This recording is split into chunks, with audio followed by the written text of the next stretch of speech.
नमस्कार, मैं सरला रावत साहब देख रहे हैं पब्लिक न्यूज़ हिंदी। स्वागत है आप सभी का। सदन में अब हंगामा करने वाले माननीय सदस्यों की खैर नहीं है। यानी कि अगर नेता ये सोचकर सदन में जा रहे हैं कि वो हो हल्ला करने वाले हैं, वहाँ राजनीति करने वाले हैं, या मुद्दों पर बहस कम, मुद्दों पर बात कम, मुद्दों पर संवाद कम और राजनीति ज़्यादा करेंगे, लड़ाई झगड़ा ज़्यादा करेंगे, पेपर उछालेंगे, तो अब ऐसा शायद नहीं होगा। क्योंकि एक सम्मेलन हुआ है और जिसमें ये कहा जा रहा है कि एक ऐसा कानून पास किया जाएगा जिसमें आचार संहिता लागू की जाएगी और एक कोड ऑफ कंडक्ट तैयार किया जाएगा, जिसके तहत अगर कोड ऑफ कंडक्ट का पालन नहीं किया जाता है तो ऐसे नेताओं के खिलाफ कानून अपना काम करेगा।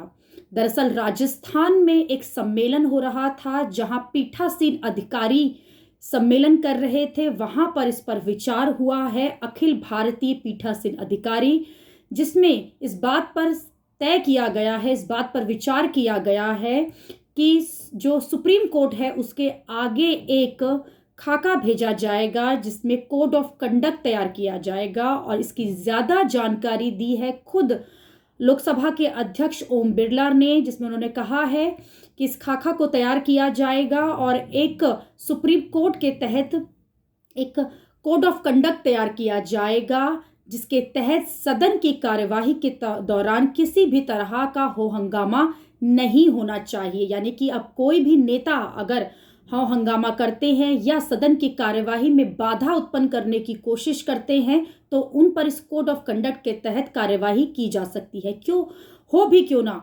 सदन से देश चलता है, वहां जो कार्यवाही होती है, वहां जो काम काज होता है, उस पर देश की निगाहें होती हैं, वहां जो बिल पारित होते हैं, उसी से आने वाले समय में, उसी से आने वाले जो फ्यूचर है उससे देश चलता है। और जब ये सदन की कार्यवाही पूरी नहीं होगी, जब बातचीत ही नहीं होगी, जब बिल ही पूरे नहीं होंगे, क्योंकि सदन की आधी कार्यवाही तो लड़ने झगड़ने और इस तरह से फाइट जो है सदन के अंदर जो झगड़ा है उसमें निकल जाती है। तो कोड ऑफ कंडक्ट की बेहद ज़रूरत है। इसी को देखते हुए इस तरह का बिल लेकर आया जा रहा है जिसके तहत नेताओं को अब इस तरह की हरकतों से बचना होगा और अपना ज़्यादा से ज़्यादा समय वहाँ पर बातचीत, वहाँ पर बिल पारित करने और संसद की कार्यवाही में लगाना होगा। देखना होगा कि ये कोड ऑफ कंडक्ट कब से लागू होता है और ये कितना सही साबित होता है। अभी के लिए इतना ही। अगली खबर में आपसे फिर होगी मुलाकात। देश और दुनिया की खबरों के लिए आप देखते रहिए पब्लिक न्यूज़ हिंदी। धन्यवाद।